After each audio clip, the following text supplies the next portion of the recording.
Hello అండి, అందరికీ నమస్కారం. ఈ వీడియోలో వచ్చేసి మా పాప అన్నప్రాసన ఎలా జరిగిందనేది. మా తేజు అన్నప్రాసన వీడియో ఒక్కరు కూడా తీయలేదండి. ఎవరికి టైం లేదు, అసలు అంత బిజీ అయిపోయింది. పైగా ఈ ఎండకి అందరూ అల్లాడిపోయారనమాట. ఇంకా అందరం తేజుకి పాయసం పెట్టేసి అన్నప్రాసన చేసామన్నమాట. ఫస్ట్ వచ్చేసి బుక్కు పెన్ను పట్టుకుంది, తర్వాత ఇంకా మొత్తం పట్టుకుంది. ఇంకా తర్వాత బయట ఉప్పలమ్మ తల్లి ఉందన్నమాట మాకు. బయట అక్కడ అన్నప్రాసన చేసుకొని లోపలికి వచ్చి ఫొటోస్ దిగామన్నమాట.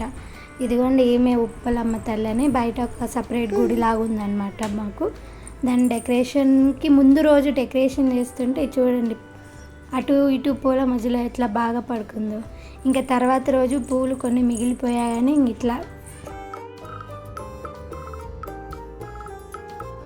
5th మంత్ కంప్లీట్ అయినట్టు ఇట్లా ఫోటోషూట్ లాగా చేసామన్నమాట. ఇదే మా తేజుకి గ్రాండ్ ఫోటోషూట్ అనమాట. ఎంత బాగా వచ్చినాయో ఫొటోస్ అయితే. చాలా ఫోటోల్లో ఏడ్చింది, కానీ కొన్ని ఫోటోలు మాత్రం ఏడవకుండా దిగింది. డెకరేషన్ అంతా మేమే చేసుకున్నాం. ఈ వీడియో మీకు నచ్చినట్లయితే please like, share and subscribe to my channel. Thanks for watching.